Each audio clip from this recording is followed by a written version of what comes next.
It's the middle of the night in London, 1660. You've been asleep for about 4 hours. Now you're wide awake. No alarm went off. Nothing woke you. Your body just decided it was time. You get up, stir the fire, maybe say a prayer, maybe talk to your spouse.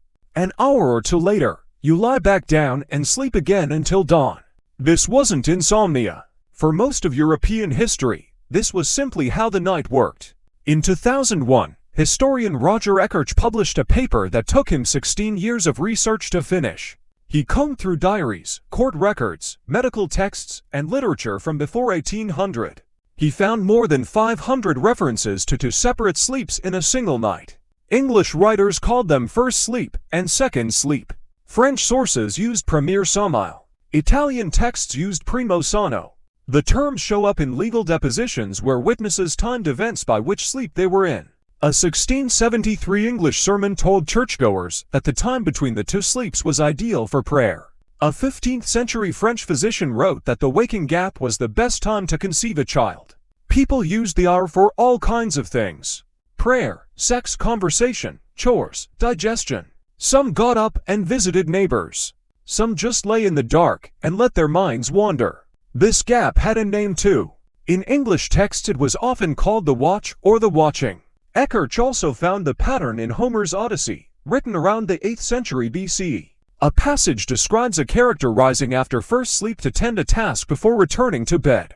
That's roughly 2,500 years before the London court records Ekirch also studied. Dreams during first sleep carried special weight in some traditions. Several medieval texts describe them as more honest, less shaped by the busyness of the day. People sometimes discussed those dreams with a partner during the waking gap, before they faded. So why did this pattern exist at all? The answer starts with something modern life removed: darkness. Before the 1800s, night meant almost total darkness for the vast majority of people. Candles were expensive. A single tallow candle could cost a day's wages for a laborer in some regions. Most households went dark within an hour or two of sunset for most of the year. Night watchmen patrolled town streets calling out the hour, partly because clocks were rare and unreliable. In that kind of darkness, the body had little reason to push through a full, unbroken night. Two shorter sleeps with a restful gap between them may simply have matched the rhythm of a truly dark world. In 1990, psychiatrist Thomas Ware ran an experiment at the National Institute of Mental Health. He kept a group of volunteers in 14 hours of daily darkness for a month, with no clocks or lights. By the 4th week, their sleep split into two distinct blocks, almost exactly like Ekirch's historical sources. Subjects reported a calm, meditative state during the waking gap, with elevated levels of prolactin. Ware's study suggested segmented sleep isn't a historical quirk. It may be the human body's default setting under natural darkness. So if this was normal for thousands of years, what changed it? Artificial light. And it arrived faster than most people realize. In 1807, Pall Mall in London became the first street lit by gas lamps. By the 1820s, gas lighting had spread through major European cities. In 1879, Thomas Edison patented a practical incandescent light bulb in Menlo Park, New Jersey. Within 2 generations, electric light reached homes across America and Europe. Bright light after sunset does something specific to the body. It suppresses melatonin production.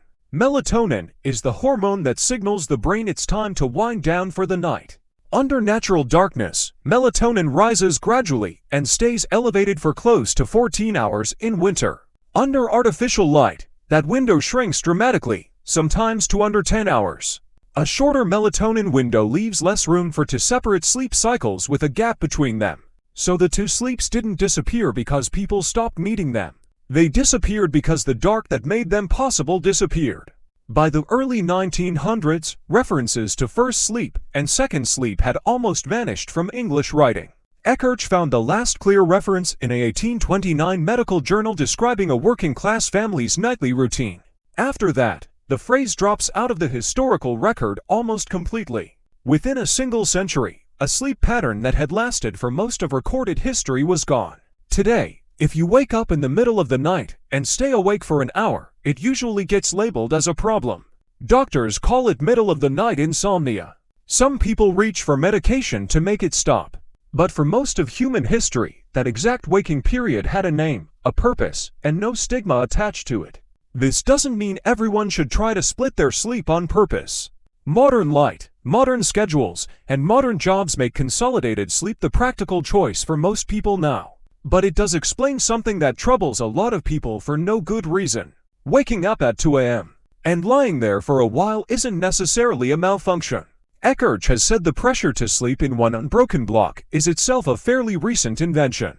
The 8-hour, uninterrupted night became the medical standard mostly in the 20th century, alongside electric light and factory schedules.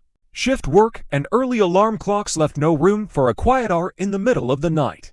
A pattern that lasted for most of human history was replaced by one built around the demands of a workday. For most of the people who ever lived, that quiet gap at 2 a.m. was simply the middle of the night.